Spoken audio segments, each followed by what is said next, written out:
दोस्तों, अमृत का घड़ा उसे ही मिलता है जो पहले विष का प्याला पिए हो। और विष के प्याले में अनेक तरह के विष होते हैं, लेकिन ये हर एक व्यक्ति के बस की बात नहीं होती इस विष को पीना। और इसी के कारण बहुत ऐसे व्यक्ति हैं जिन्हें अमृत का घड़ा नहीं मिलता। लेकिन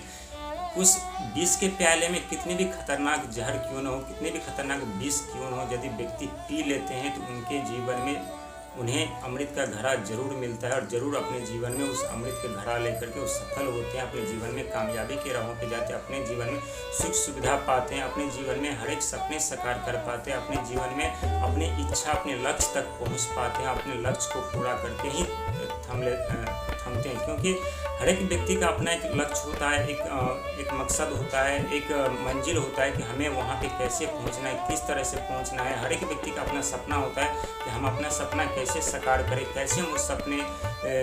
सपने हमारा सच होगा। लेकिन ऐसा वास्तविक में होता नहीं है। जब भी आप कोई एक सपना देखेंगे, कोई आप एक सफलता के बारे में सोचेंगे तो हजारों समस्या आपके जीवन में उत्पन्न हो जाते हैं, हजारों ऐसी घटनाएं आपके जीवन में घटित होने लगती है जहां व्यक्ति परेशान हो जाते हैं और सोचते हैं कि हमारे ही जीवन में इतना दुख दर्द क्यों है, क्यों। लेकिन जब आप एक सफलता और एक सपने के सच होने के बारे में सोचेंगे तो हजार समस्या आपके जीवन में उत्पन्न होंगे और लोग कर देंगे, कभी अपमानित करके, तो कभी बेइज्जती करके, तो कभी मानहानि पहुंचा करके, तो कभी मानसिक प्रताड़ना दे करके, तो कभी गाली गलौज करके, तो कभी आपके परिवार के बारे में कुछ ऐसे शब्द बोल करके बहुत ऐसी बातें बोलेंगे जो आपकी भावना को ठेस पहुंचे। और वही व्यक्ति, बहुत ऐसे व्यक्ति होते हैं जो समझदार व्यक्ति होते हैं, जो उनकी बातों को नकार करके आगे बढ़ते हैं और निरंतर प्रयास मेहनत करते हैं, उन्हें जरूर सफलता मिल जाती है। लेकिन जो व्यक्ति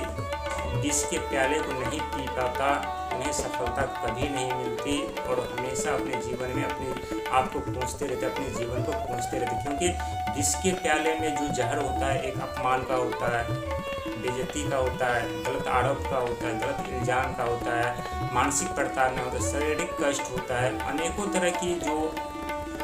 विष होता है उस प्याले में होते। लेकिन जो व्यक्ति अपमान से ले, बेइज्जती से ले, गाली गलौज से ले, जो अपने बारे में जो बुराई सुन ले, जो भी व्यक्ति अपने बारे में कुछ भी अभद्र व्यवहार उनके लिए कोई व्यक्ति कर रहा है वो सब सह ले, तो उसी को कहते हैं कि विष का प्याला। और ये सब जो व्यक्ति सह लेते हैं उनके जीवन में बहुत सुख सुविधा आते हैं, बहुत बड़े व्यक्ति पद प्रतिष्ठा पाते हैं। क्योंकि आप देखे होंगे जब किसी गांव से कोई हाथी निकल रहा होता है तो उसके पीछे हजारों कुत्ते भूखते रहते हैं। लेकिन कुत्ते इसलिए भूखते हैं कि हाथी से उसे प्रॉब्लम नहीं होता, प्रॉब्लम होता है वहाँ के लोगों से कि जो हाथी यहाँ पे आए, कोई गणेश जी बोल करके उन्हें प्रणाम करते, तो कोई केला खिलाते, तो कोई दूध पिलाते, कोई मिठाई, तो कोई फल खिलाते। और यही सब कुत्तों को पसंद नहीं होता उन्हें, और ये सब बर्दाश्त नहीं कर पाते कुत्ते। यही सब देख करके कुत्ते उसके ऊपर भौंकते हैं। लेकिन कहते हैं हाथी नियंत्रण आगे बढ़ते चले जाते हैं और एक गांव से दूसरे गांव चले जाते हैं, उनकी प्रशंसा चलती रहती है, उनके बारे में लोग सही बातें बोलते रहते, परिणाम पाते होते रहते, उन्हें तरह तरह की मिठाई खिलाया जाता है। लेकिन कुत्ते का कहते एक सीमा होता है, कुत्ते अपनी सीमा से बाहर नहीं जाते। यदि कोई भी व्यक्ति आपके जीवन में अभद्र व्यवहार आपके साथ कर रहा है, गलत बातें बोल रहा है, आपको अपमानित कर रहा है, बेइज्जती कर रहा है, तो चिंता करने की जरूरत नहीं। क्योंकि ये विष का प्याला